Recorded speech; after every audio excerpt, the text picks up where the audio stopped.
What's going on, guys? Good to see yous. I've got a big echo here. I have to turn this down. Yeah, so as you've noticed probably already, I don't have my new mic here. I realized today that my microphone cord for it is at the jam space. So what I'm doing, I'm just going right into the webcam microphone. So hopefully it sounds okay to you guys. Let me know. There's not a whole lot I can do about it anyways, but I can turn it up or down if you need. So anyways, I'll just go in here. I saw you guys coming in here. I saw Jerry and Dwayne, Wilmer, Nathan, good to see ya. John Dilly, good to see you, sir. Sparky's in here. Awesome. Nancy, good to see ya. Jerry, I think I said hi to you. So how's it going, everybody? Canadian Railroader, I haven't seen you in a while. Nice to see ya. Perfect. Yeah, this is really annoying. It's totally echoing in my head. Something to do with, I think because it's a USB microphone on the webcam, so everything I say, it repeats in my ears. It's really irritating. So anyways, guys, it's good to see you. I got a big show tonight. I've kind of changed things up. My original idea was tonight I was going to show the next town, which was Parkhead. But I thought that wouldn't really work because the next project I'm working on is actually the Helix. And something that's come up with the Helix is something that's pretty cool, something that I can do with it. Because I've been thinking a lot about Roy Smith's video. If you guys remember, he did a really good video called What I Hate About Helices, he called it. Basically just access and everything, and you lose your train. I've never really, to be honest, I've never operated on a railroad with a Helix. But I do remember on some railroads that I've worked on where the train disappears for a while, going under stairs and stuff, especially at Scarborough Model Railroads. There is this weird feeling when you can't see the train. It's kind of hard to describe until you do it.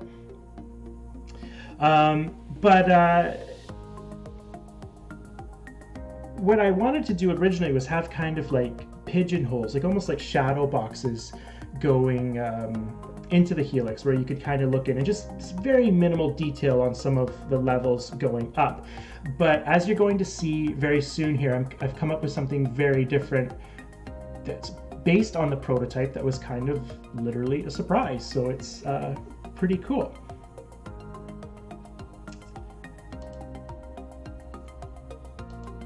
So I'm just going to get this going so you guys can see the guys before we start motoring here.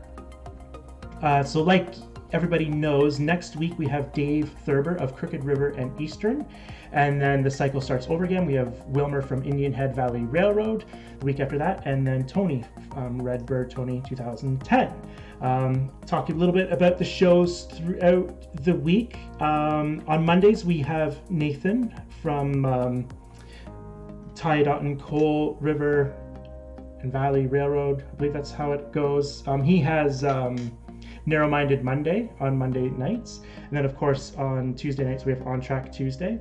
Wednesday, we have Sparky from Sparky 107.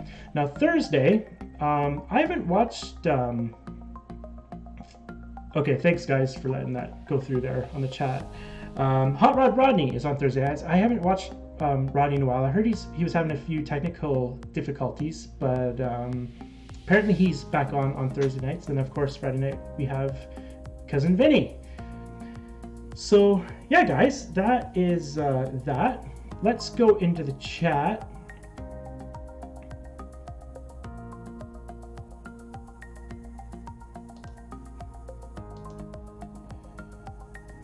Here we are. So everybody's just saying hi to everybody, I believe. I don't think I missed anything. I'm really bad for missing things on here.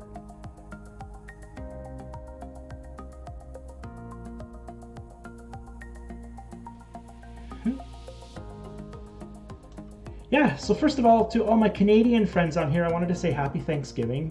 Thanksgiving was yesterday, and to all my American friends, I believe it was Columbus Day, so happy holidays to all of you guys. We had a wedding actually up in Parry Sound, and so we went up for that. Mel's cousin was getting married, so that was pretty cool. Did that, and then on the way home we got to see a few sites. I went and checked out where the Parry Sound, where the CN spur came down the hill, and there's some really cool things. I showed that on a show a while back, some old photographs of that. It's all gone now, of course. The only thing that's left is you can kind of see the rail bed, and you can see the berms, I guess you'd call them, for the old fuel tanks that used to be there on the harbor, but pretty well everything else is gone. Canadian Railroader, I know you are the one that is going to be modeling Parry Sound, I believe, so it was nice. I got a few pictures. So anyways, from there on Sunday, we went to MacTier. And MacTier is pretty cool because that's where Melody's grandfather was born. He's actually born in the little house there right across from the train tracks. And then we were there with Mel's uncle, and he was telling me when Bill was a little boy, about 12 years old, his first job for the railroad, for the CPR, was to go down to the agent's office at the station. He would have to get the crews for the day and then go to everybody's door, knock on their door to get the crew together, because back then they didn't have telephones in that small town. So it's a pretty cool story.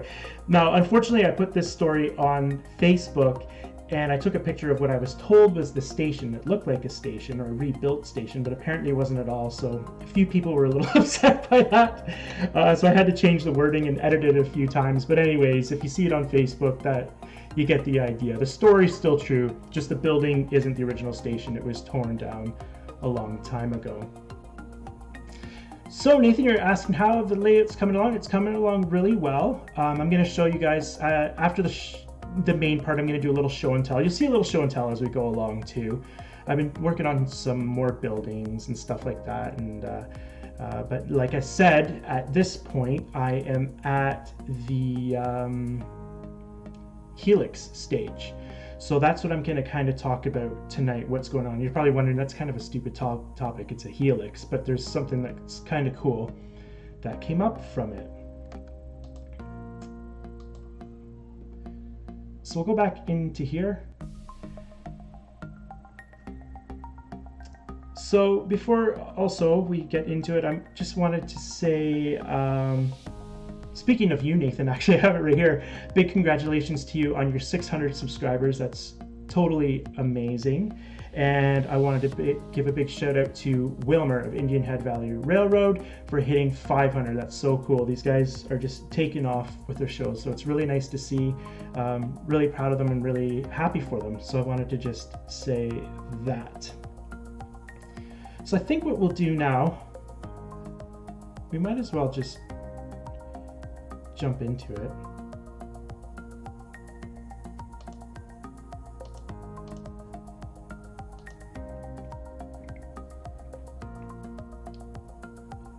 And I'll get rid of this too. So Gaffa! Gaffa's on there. I haven't seen you in a long time on here, Gaffa. And I haven't been on your channel either in a long time, so it's good to see you. So Sparky's saying he's going to have 3 helixes on his layout. So do tell all, size, radius, height. That's awesome, Sparky. So cool. So we'll talk about, I'm going to talk about more how it's going to look. I'll probably do more of an uploaded video of the construction of it, but we can talk a little bit about it after if you guys want. So let's get into this. Where should we start? We're going to go back to Chesley. We've been talking about Parkhead quite a bit, or sorry, we haven't talked about Parkhead yet because that's the next town. I've been talking about Chesley quite a bit, but I'm going to go back to it because it's kind of tie into what's going on with this helix. So we're going to do something a little fun tonight, something that I've never done on here.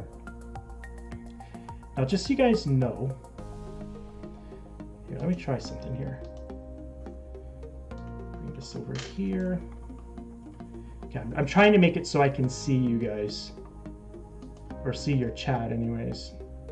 So what we're going to do, we're going to do a little Google Maps fun.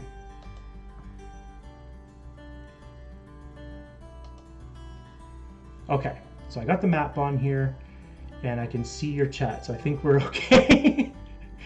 And now I'm looking into the camera. Good. We got a lot of stuff going on here.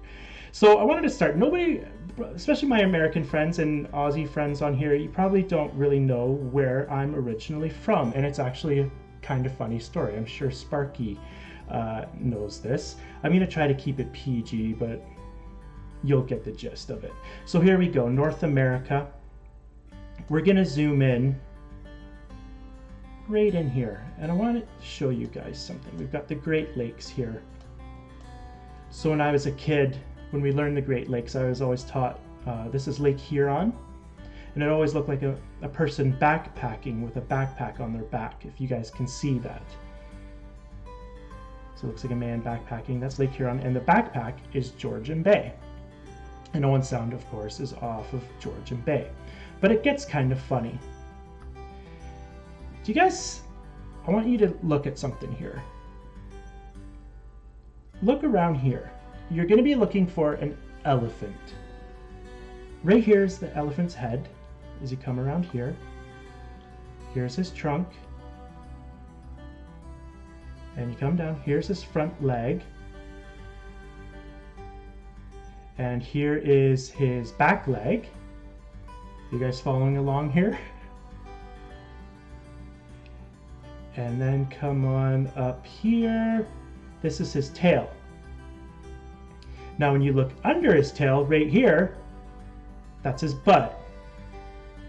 His butt is my hometown. Owen Sound is known as the elephant's a-hole.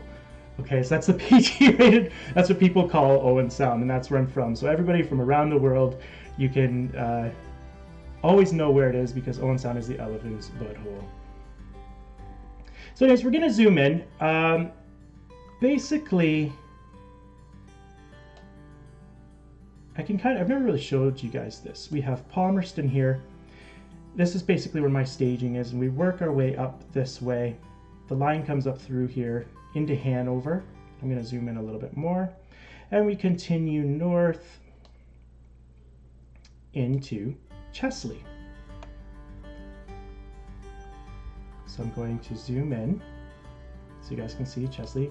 And it's pretty cool. If none of you have ever done this, give this a try. Just go onto Google Earth or Google Maps and you'll see the Earth part come up. And it's really great. And I'm going to show you. I've seen a few people do it, some videos on it, but this is really cool for modeling. You're going to see right now why.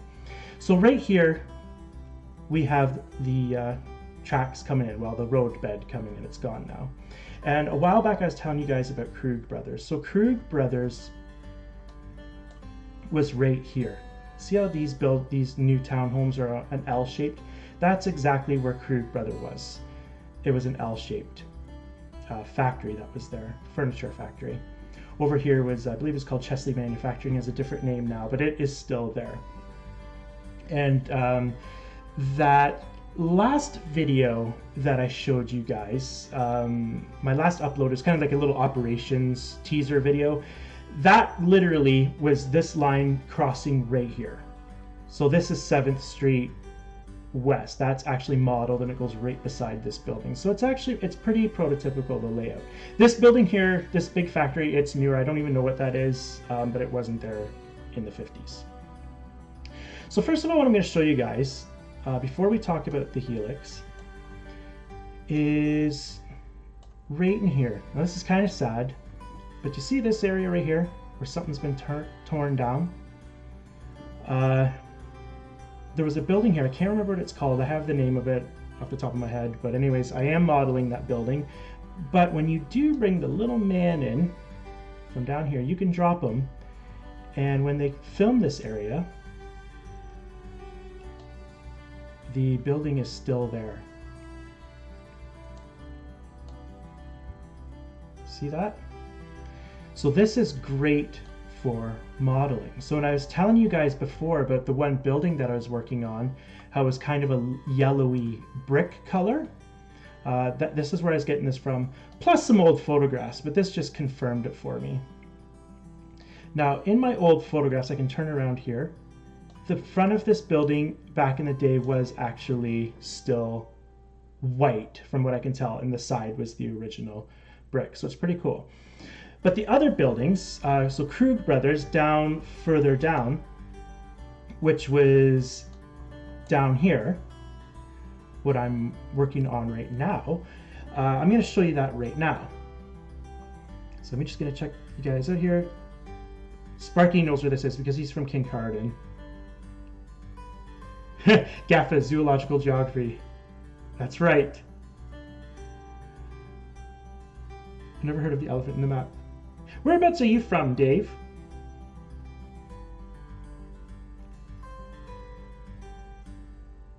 Oh, Crooked River's here. Hey, Dave, I was just talking about you a little bit ago. Anyways, I just got to jump out of here real quick, and I'm going to just show you guys. So remember that picture? This is the building that I'm working on right now. Remember we were talking about styrofoam and carving the styrofoam building? This is what it's looking like right now. So it needs a bit of work, but it's getting there. And I'll show you guys this building later on. So it's basically all hand carved, just out of basically foam core. You tear the paper off. And I bought the windows from Tichy Train Group, along with the freight door on the side, and there's another access door on the side there. And then there'll be another building further down, which kind of finishes that L. So you're basically just seeing the two corners of that building. Thanks, guys. It's getting there. It needs a little bit of weathering and some TLC. Like you see around some of the windows, like you can see like light through there. So once it's closed in, I got to kind of patch it up, but it's coming along pretty good. I'm really happy with this method. So I'm going to use that for everything. So anyways, let's get back to it. The point of the show, the helix. So we're going to go back here to the map. And we'll just keep following this rail bed. Through here, through here, through here. And what do we have here?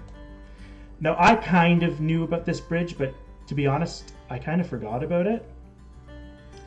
But yes, here it is. We can take the little man again. Bring him down right here. Hopefully you guys can see it when I get down there. And there she is.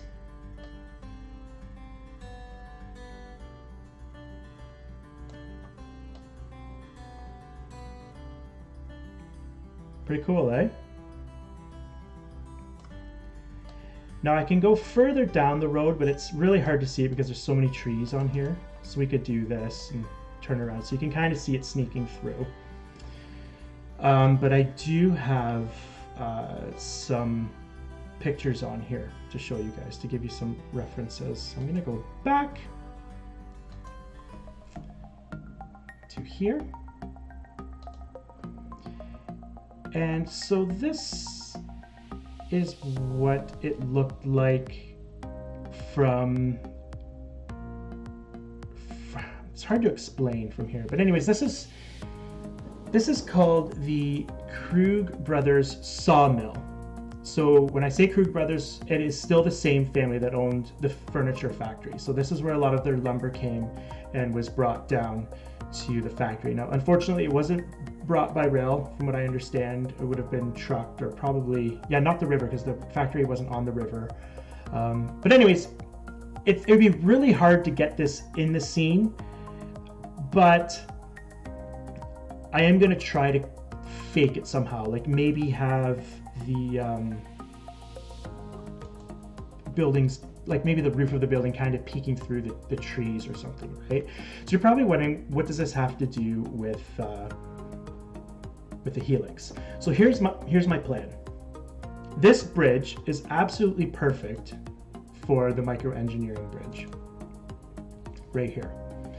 Now, what I wanted to do was be able to open up the helix on the far outside and have this showing. But there is a slight problem. The microengineering bridge, it's a minimum, I believe, of 28, of a 28-inch radius, whereas my helix is 24. So I am going to have to modify it a little bit to get it figured out. But this is kind of the idea. I drew this up for you guys today. It's kind of crude, but just to give you guys an idea. So you look here on the track plan, there is, you can see that circle there. That's where the helix is in the train room. And this is the idea here.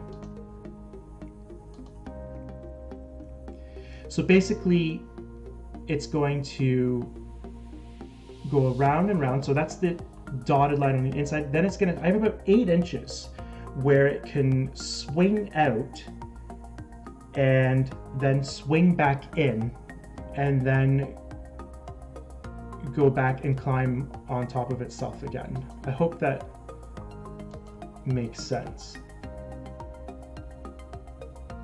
So I tried to draw a picture of it for you guys looking at it, and it looked actually really horrible, the picture, so I didn't do it.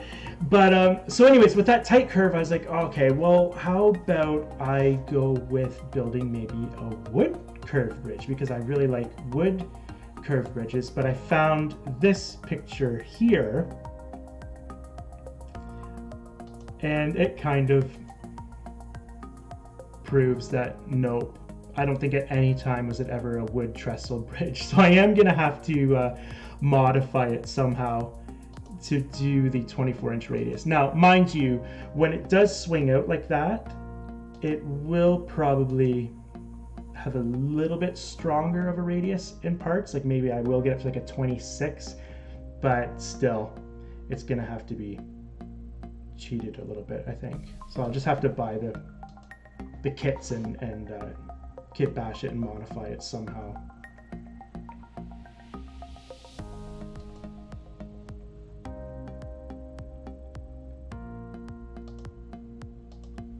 There we go. I can see you guys again. All right, so I'm just gonna check in and see what you guys are saying here. So I think I'm done with showing you guys Google Maps, so we don't have to go in there anymore. So we'll do this. See what you guys think of that. All right.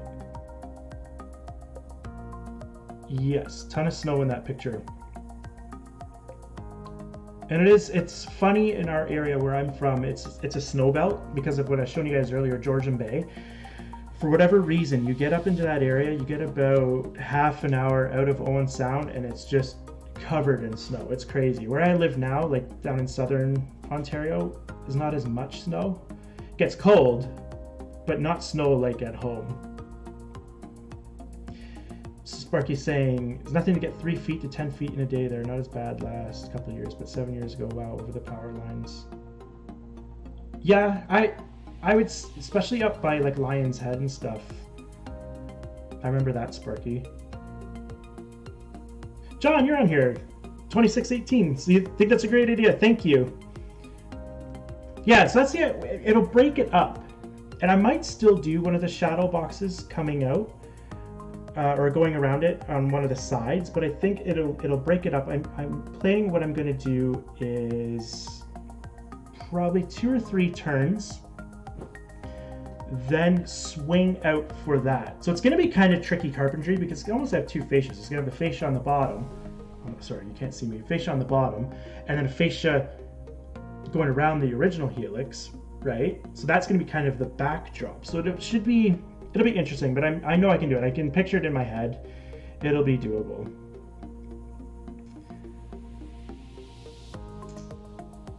Now, somebody asked and I just lost it, what season I'm doing. I'm doing fall. So basically when the grain really starts running, also cattle start running, so it's a perfect time. I've always wanted to do a fall layout. I've always done the, spring, summer, like bright greens. So this one, I wanted to mess around with the fall colors, like the reds and oranges and stuff like that. I think it looks pretty cool. And do more like yellowy grasses and stuff like that. And it ties in with the prototype too, because it's perfect. It's when the grain trains were really moving and a lot of the cattle were moving as well. So I'm just going through your chat here, guys. From sure. So William said, I'm originally from Chicago, originally, but went south in North Carolina. No snow like that near me.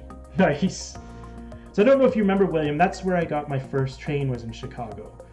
That was one of the first shows I ever did. My uncle worked for the steel industry and he got transferred down there. I don't know why. It was kind of a weird thing from what my dad told me. But yeah, he ended up getting transferred down to Chicago for a couple of years and worked in the steel industry down there. And then something happened with his visa. That all got screwed up, so he had to come back home. But yeah, I'm familiar with Chicago. Oh, thank Nathan saying the drawing looks professionally done. Thanks, Nathan. I wouldn't say it's professional. It's not the greatest, but I just wanted to give you guys an idea of what was happening with it. Oh, John's got to take off. Well, take care, John. It's good to see you.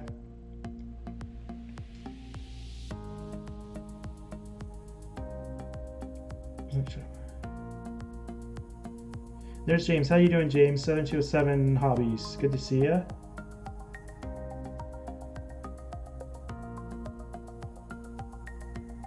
Yeah, thanks. So John 2618, I think it'll be pretty neat, and it's a really big focal point. Like when I do finally get that update video uploaded, you'll see how the train room looks. Like basically the living room part kind of faces it, so it'll be a real focal point. It'll be really cool having that big bridge coming around and the lights shining on it. And somehow I got to try my hand at just giving the impression of that sawmill in there. I don't want to model the whole thing, but I just want to have kind of, you know, a sneak peek at the sawmill, if you will.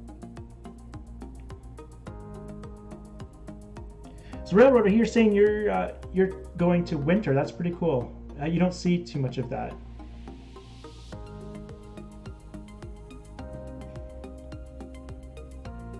And Dwayne's saying his whole helix is going to be open. He'd like to figure out how to make it look non-roller coaster-ish looking. And that's the thing. I think you pretty well just have to. The only thing you can do is put some kind of valance on it to hide it. I'm guessing. But then it becomes a problem. It's like Roy Smith was saying. It's your train disappears, and it gets kind of sketchy, right? Sparky, just do 2 dummy tracks for Horseshoe Curve as Conrail. Remove track 3. Sparky, I can see you. You thought my daughter did the drawing. It's nice.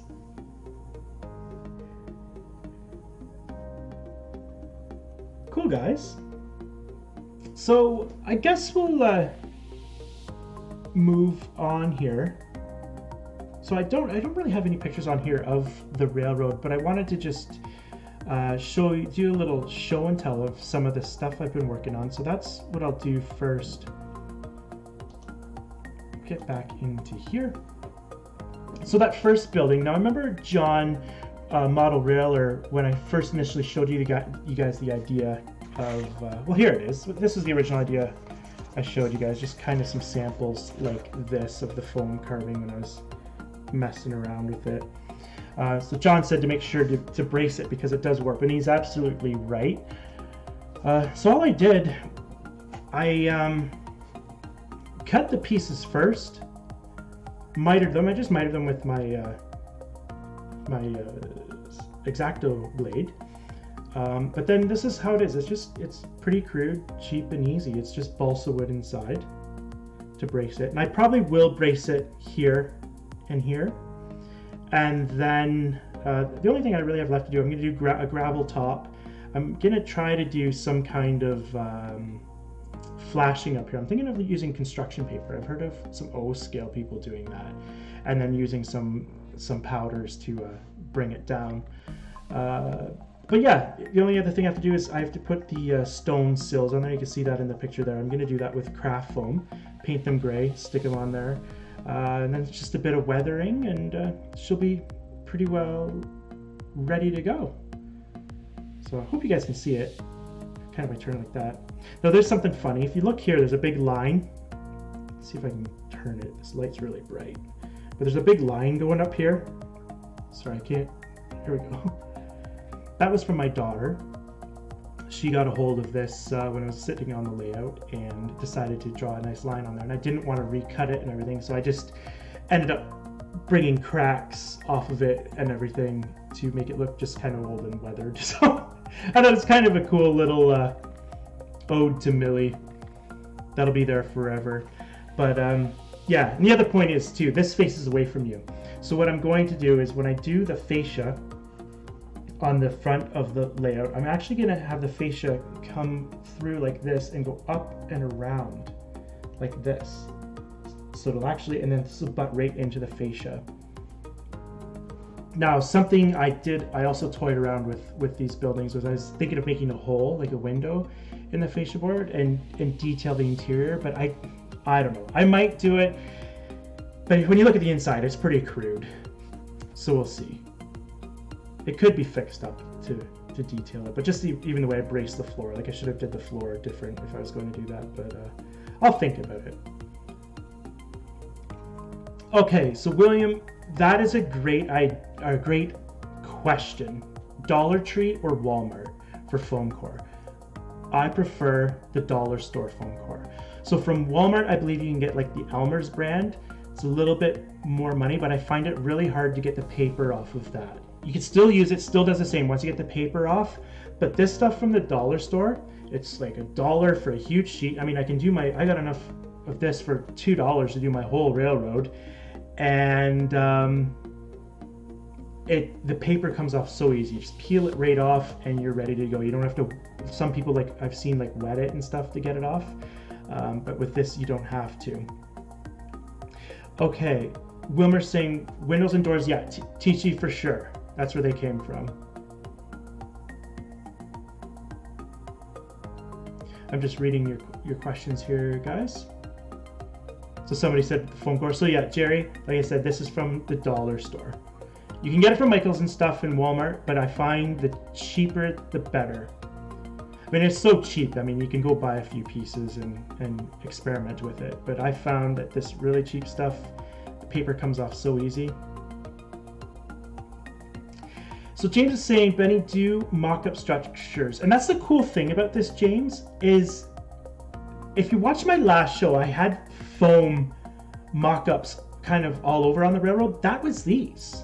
So that's the cool part. You kind of get your mock-ups and your buildings done all at once, like all the dimensions that are. Basically, I just drew them out on the layout and went from there, used those measurements and went from there, and just basically I wouldn't say scaled them, I ratioed them.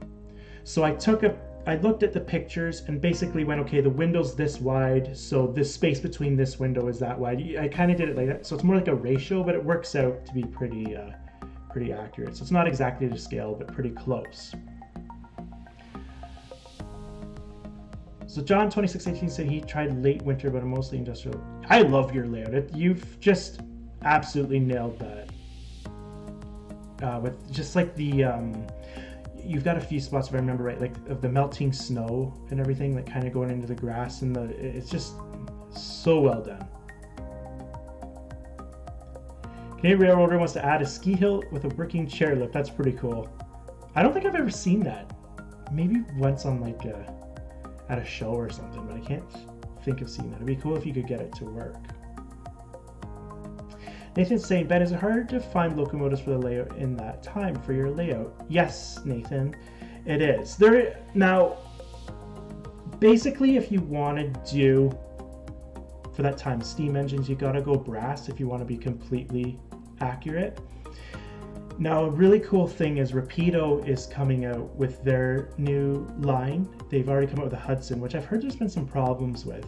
But they also, next one they're coming out with is the 10-wheeler. And the 10-wheelers and the Light Pacifics are what really ran in my area. The only problem is they're really expensive. So that's why I'm building my own. I'm using old chassis and building the boilers and stuff, because I want to have around 4 is my plan. But yeah, they can be hard. And then when you're getting into the diesels, Nathan, up until recently, until we had Rapido, you really had to buy Athearn and Proto 2000 and stuff like back then, and buy detail parts to super detail the locomotives to make them look a little more Canadian. So you could get the SW1200 RS, and which is basically an SW1200, just has some different features, right? So yeah, it's kind of a tricky question. To get stuff exactly, yeah, it can be a little difficult, but like I said, with Rapido coming out with these engines, you can get them, but they're kind of expensive.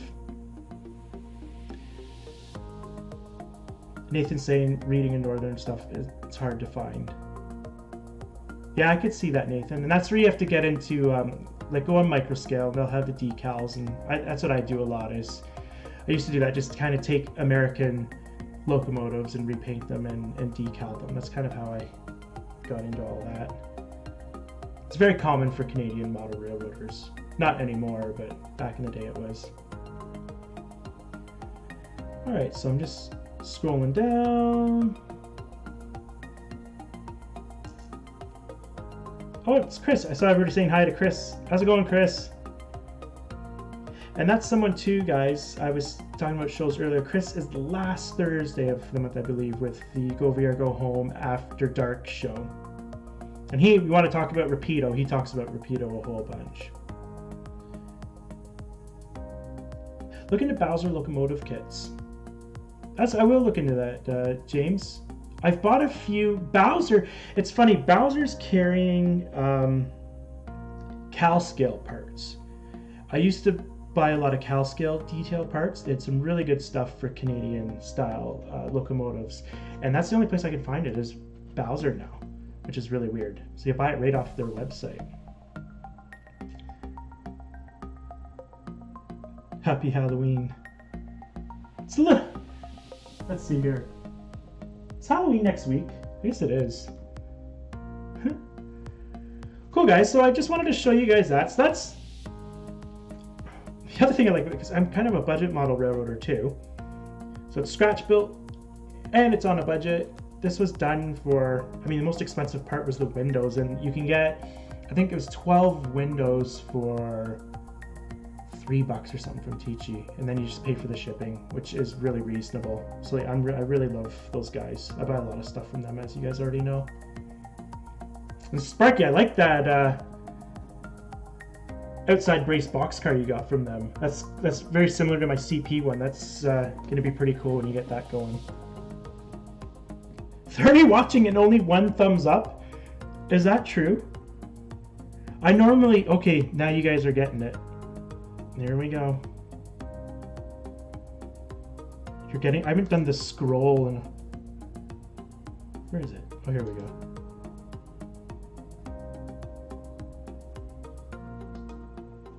There it is. Hit that thumbs up, guys. Ben, what is the manufacturer of making locomotives that you like and recommend? It's funny because Ron Toyman, this was a conversation him and I had once on his live show. And Toyman's somebody I didn't mention too. I think Toyman's Friday night later though. But I always liked Proto 2000. And then they went out and Walthers took over for them. But I just, for the price of them, the detail that you got back then, I absolutely love Proto 2000. And I still have a few of those engines, and they've been sitting in their boxes for years, got them out. Like that GP9 in that last video I did, that's a Proto 2000, original lifelike. No, I shouldn't say that. The shell is original lifelike, the chassis and everything else is the Walthers, because I swapped them out. Oh, thanks, Sparky. Sparky's saying Toyman's Saturday night at 7 p.m. So anyways, I've always liked them, but I think where I agree with everybody is Atlas. I have an RS3, and I remember when I first got that. See, back in the day before, and I'm actually going to do a show about this. It's about sound. But back in the day, the big thing was silence. And I'm sure a lot of you guys remember this, but the big thing was silence. You had a silent running, crawling locomotive. That was the cream of the crop. And now I'm finding it doesn't matter as much because you have sound, and that's where I'm going to talk about this for a subject for a show with Cork and stuff. But the one engine that I always had that blew my mind was my RS3 Atlas. The thing was quiet, crawled, just absolutely. The thing it almost purred. You know what I mean? I just love the thing. So I still go with Atlas. Now, I hate to say that now because I know Chris is on here and I don't want to get anybody upset, and I am Canadian, as you know, but I haven't been overly impressed with Rapido. I'm seeing a lot of stories with Rapido. There's a lot of problems already with the Hudson. I remember when they first came out, there was problems with some of the stuff. I've seen videos of, I believe it's the F7Ps or F9Ps or something, problems with those. That SW1200, though it's used, but the thing's still brand new, has a crazy growl in it, like worse than any of my Athearn Blue boxes ever had. And that's a brand new, like out of the box $400 engine. So that, I'm not too impressed with that. The detail's amazing. I love what they're doing, but something needs to be done there, because it's great that we're promoting everything. It's Canadian, that's great. But there is some problems. I hate to say it. I've seen it a few times now, and it's you know, it's, people don't like it when you bring it up, but it is it has been a problem. All right, so I got a little bit off track there. You got the Conrail from Rapido, John?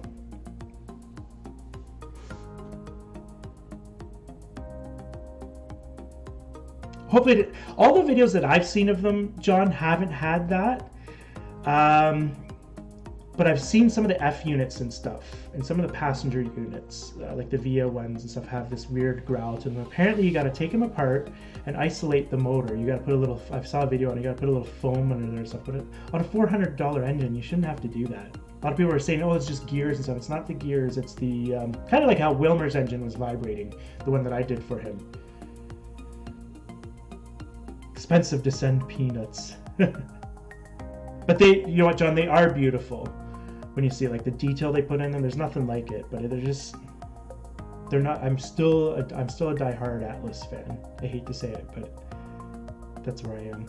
So Sparky, you've got 3 Rapidos that you haven't ordered. You got Hudson and 2 Tempos. I can't remember what the Tempo looks like. I've seen, Chris did a show on that, right? That was another, I remember when they came out with the Turbo Train, some guys at the Scarborough Model Railroaders bought the Turbo Train, and he had nothing but problems with it. I spent a ton of money on the original run of the post-1954 passenger cars, Rapido passenger cars, and I had some problems with some of those, like gauges out. Could be fixed, right? Like the wheels, it's fine, but for, at that time, an $80, $90 car, I was not too happy with that. So just something to keep in mind. Hey Roy, Roy showed up. He said, again, I almost missed it. Okay guys, so the next, hey Alex, how are you? I saw that video that Sparky did at your rail yard. That was wicked. I haven't commented on it because I was watching it on my TV. I also saw Sparky's video on his shed. He's got it all framed up and he's putting the wall up. It's pretty crazy. So I gotta get, what I do, I watch it and then comment on my phone, and I haven't done that in a while. So next thing I wanted to show you guys, this is on Facebook. It's a little coal shed. It's probably hard to see here. But you see how that paint's chipping on there? That's because the paint is actually chipping. So what that is, that's the old hairspray method. So what I did, I just built this out of some dimensional lumber, and I just used a photograph from Ian Wilson's book and built it up and got it all done. And then what I did, I weathered it with the old Indian ink and alcohol trick. So washed it with that to give it that kind of gray look. Then I did the hairspray trick, and it worked pretty good. Give it a good coat of hairspray all around, and then I just hand brushed it. And something I'll tell you guys, when you're hand brushing it, I thought I'd be able to get all the way around, no problem. But see how this side just doesn't quite, you probably can't see it, doesn't quite look as good, that end, as this end. The point, what happened there was I let it dry too much because I was trying to go around and I was kind of testing it. You want it to barely, I mean, you literally start scraping it off. I just used a toothpick and started scraping it off. You don't even really wait for the paint to dry. Like, it's a couple minutes, really, like probably 5 minutes when it's just kind of tacky and globby. Especially, I was using the Badger Model Flex, whatever you call it. I always use that stuff. And it kind of gets like a jelly kind of coat. Just start scraping it off with a toothpick. And that's how I did it. So it turned out I'm really happy with this. Now, again, needs a little bit of weathering, and it's kind of shiny because the paint is kind of shiny, and some of where the hairspray is shining through. So I'm going to hit it with a dull coat, give it a little bit of dry brushing, maybe a little black weathering powder on the bottom, because it is a coal shed.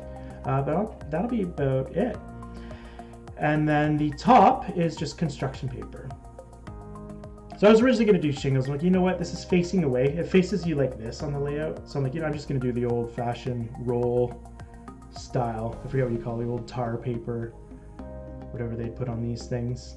And again, that'll just get some streaked of maybe some light dry brushing or something on there. But yeah, that's that. And that's just like that in industry. It was literally some of it, like I built most of it, and then I think it was last night I finished it off. I just didn't even wait for the glue to dry. I was kind of so excited. And that's it. All right, so let's, I'll go back into, I just like to change the, okay, we'll do this, we'll change the music up. And we're gonna go into the chat room. Okay. So Nancy's saying, I got the Broadway Limited Heritage logo, the Rio Grande logo. I'm so excited to have it. And now I've heard nothing but great stuff about Broadway Limited, Nancy. So I've never run one. I've actually never seen one run that I know of. But from what I hear, they're great. Wilmer's saying he still likes his Walthers Proto, and I'm with you. I'm with you on that, Wilmer, 100%. Like you said, that GP9 that ran by on the last upload I did, that thing is like, I think at least 10 years old. Like I bought that before we moved to our house. So yeah, it's 10 years old. It hasn't even been out of the box. It's ran like once, and look how it runs. Crawls, sound works good. Whereas I've been finding some of the newer stuff a little buggy. So Nathan's saying, that's an amazing building, Ben. Is that technique rare? No, it's not, Nathan. It's, the hairspray thing's pretty, from what I understand, it's common. I remember Kathy Millett did a nice video on it, but I've heard it's been in Model Railroader a few times. I've never done it myself. But I think the main thing you want to think about is whatever you use for underneath the paint. So let's say you're using plastic, you want to make sure you get that looking like raw wood. So I'm lucky I already had raw wood. So my favorite method for raw wood is India ink and alcohol. That's an old-fashioned method to get that gray silvery look. That's what I did, went right over it, and I'm really happy with the results of it.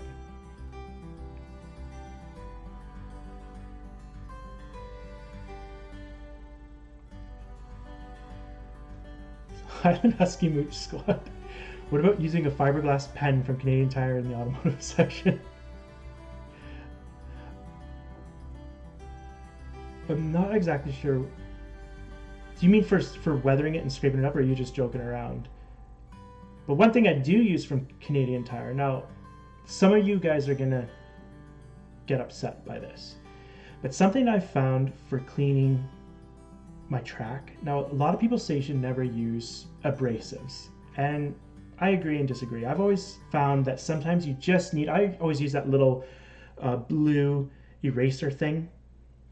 That's an abrasive. I've always used that. I find sometimes you just need that to get, like I've cleaned with all kinds of different kinds of cleaners, then you go with that thing and you're still getting that black gunk coming off.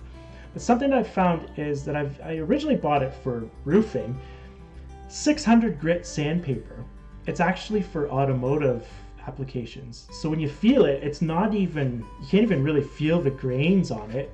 It's just this really, really super, super fine sandpaper. And for some reason I decided to try to use that to clean my track, and it works amazing. So try it if you want, beware.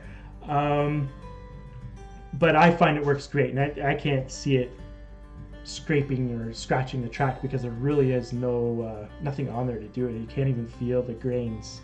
Now, Canadian Tire, to all my American friends on here, is kind of like a Princess Auto type. Trying to think of another store down there that I know of that I was at. But anyways, it's got a lot of automotive stuff and tools and stuff like that for really good prices. It's a pretty good decent store. For chipping off the paint, yeah, that would.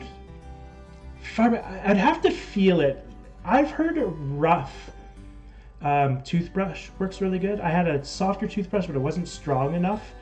So I think it depends on what you're going on. Like on the wood, I was finding I tried a needle too, but that was just tearing into the wood itself. So I found the toothpick was kind of nice, and in between it was scraping the paint off, but not scratching the wood and wrecking the wood itself and taking the finish underneath off. So you could try it. If those fiberglass things are cheap, give it a try. Why not? You could use it for other stuff too, I'm sure. Yeah, Dave, and I know, and that's why I said that about the sandpaper. Don't ever use sand like 120 grit or 220. But what I'm talking about, I have, and yes, it gets finer than 600, Roy. But I find the 600, like I said, I think I bought it to make a shingle or something, but it was too thick. But it worked great, and it didn't leave any marks or anything. But people will argue about it, but I've never seen that done. So it's something if you had some on hand, give it a try. I don't know. I've been having good results with it. Roy, so that wet dry sandpaper, it is, I believe, a wet sandpaper, but I was just using it dry for cleaning the track anyways. And that's what it was. It's automotive sandpaper. And yeah, you could call it wet paper. Did I see Ronnie's? Oh, Ronnie is on here. Sorry, Ronnie, I missed you. Good to see you. So anyways, that is that. So like you see, it's shiny right now, so I gotta hit it with some dull coat and then bring it down a little bit.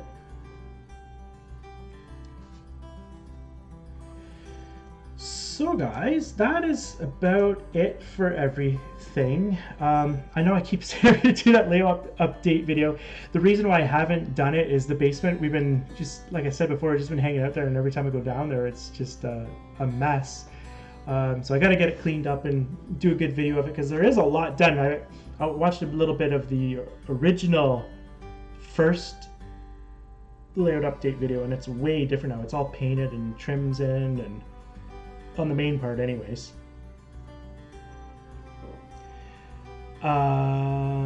So Roy's saying that should have said you can use it wet or dry, and it did. I'm pretty sure it did, Roy. It is a wet sandpaper, but I wouldn't use wet on the railroad. I don't know if it would react. I don't know. I just do it dry.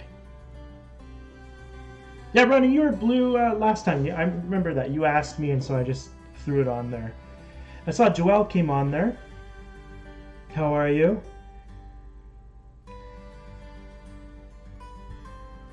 Also, Highland, you're in the Maritimes. What part? I've done a few bulk barns out there in my old job.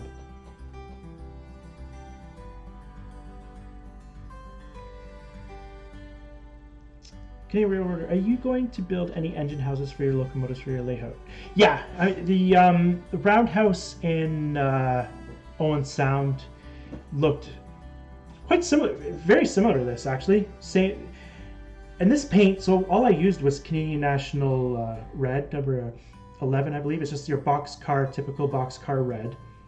And the funny thing about this, I think I said this on another show too. The common thing with that area too is a lot of the barns are painted this color on farms, because farmers could go into town, and Canadian National would give away the paint for free. So they'd take these big gallons of it, big pails of it home, and use it on their barns and outbuildings and stuff. So that's why you see kind of railroad colors probably everywhere. But I know that for sure in my area they did that. So that is what that's kind of what the roundhouse will look like as well. It was a 3-stall roundhouse, and it was the same thing. It was that boxcar red color. If you look on I think there was it's kind of a long video to watch, but it was on when I introduced the layout. I think I showed it on there, the roundhouse. There's pictures of it, of the original one. It's hard to find pictures of it. William, are you saying wet the wet sandpaper with alcohol? That's actually a pretty good idea. You could try that. I guess because what am I saying? Like I'm saying don't do it wet, but you do put alcohol and stuff, so I don't know. Joel saying, good, working on the layout, nice. Woodworkers use that extra higher number sandpaper to get super smooth finishes on blue. Yeah, that's true too, Container Man. Trying to think of my own. I don't know if I've ever used. I've gone 400 on poly, but I don't know if I've ever gone 6. But that's actually a really good idea. You could do that. Dave saying he has some 12,000 grit sanding mesh, but I don't think I would use it on track. Wet on autos, dry for your track. Guys, please, I don't want to start something here, okay? I don't want people going around saying, oh yeah, Benny said to use this. I'm just saying I tried it and it worked really good. It took the grit off. It didn't, it's less gritty than my eraser thing. It's not gritty at all, and it worked great. You could see I was taking it right off, and it's cheap too. So it's just an idea. Sounds cool, Joe. I hope to start mine soon.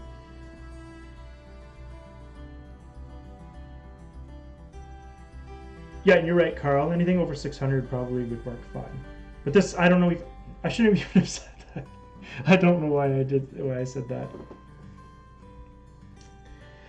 And Nate just nailed it on the head. You want something to polish, not sand down the rails. And I think, you know what, Nate, that did just nail it on the head. That's exactly what it is. And that's what it does. It doesn't really take any of the nickel silver off. It just kind of polishes it, like buffs it. And that's what Joel was just saying there. Custom paint motorcycle wet and buff paint and use on my layout to get nice details. So yeah, it'd be that kind of idea. Yeah, so anyways, guys, we're getting there. It's about 7:57. If you guys want to promote your channels, anything cool coming up, contests, anything like that, yeah, thanks for checking in with me. Carl saying, I wonder if 1,000 grit sharpening stone would work. I don't know. I'm just thinking because what I like about the eraser thing is it kind of moves with it, so it doesn't push too hard. And same with the sandpaper, it kind of moves. Whereas a stone would be really hard on it. Oh, Dwight, Northern Star Railroad Lines uses a steel washer to polish the rails. That's pretty cool. I've never heard of that. That's actually really smart. Funny thing, too, that you bring that up. Something I saw, I use it on my drum kit to polish the chrome. This is just recently. Aluminum foil. So that would be the same. I never thought of that. I put the two together. That would probably work, Dwight. Because the aluminum foil, you wouldn't believe what it did to the chrome on my drum kit. I have this really old, late 80s drum kit. It was all like pitted and like dirty. And man, it just took it right off. A Bright Boy isn't really that abrasive. Walther sells Bright Boys for how many years, so it's apparently not hurting your track. Yeah, you're right, Roy. Well, thank you, Jerry. Eminem, you did miss it. All right, Nate's saying he's at 208 and he's got a contest at 250 Sparky style. So I'm guessing that's when you need to let everybody go crazy and yell out number, type out numbers, right? That kind of thing. DNRG Iron Horse Route to Wayne saying 301. He's uploading Sunday on the mod Helix build, part 4. Nice.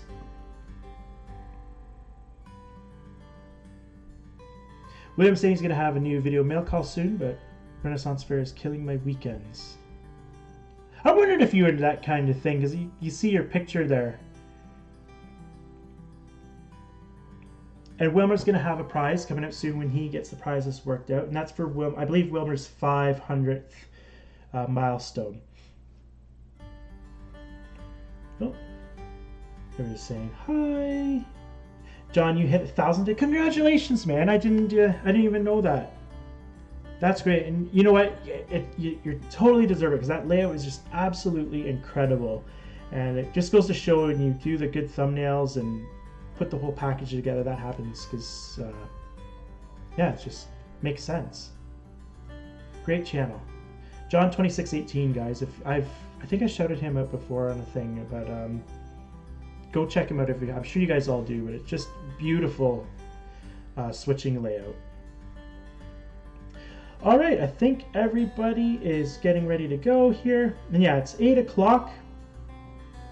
William's saying he's worked at Renaissance Fair for 25 years. That's pretty cool. All right, guys, so thanks so much for tuning in. I really appreciate it. Yeah, stay tuned. I've got some cool stuff coming out soon. I've been actually getting quite a bit done on the railroad. It's nice. So I have been busy, but it's been good, working away. And there we go. Again, Indian Head Valley Railroad, congrats on 500 Wimmer. Yeah, all right, guys. So yeah, thank you. Happy model railroading. Stay creative, my friends. See you later. Bye-bye.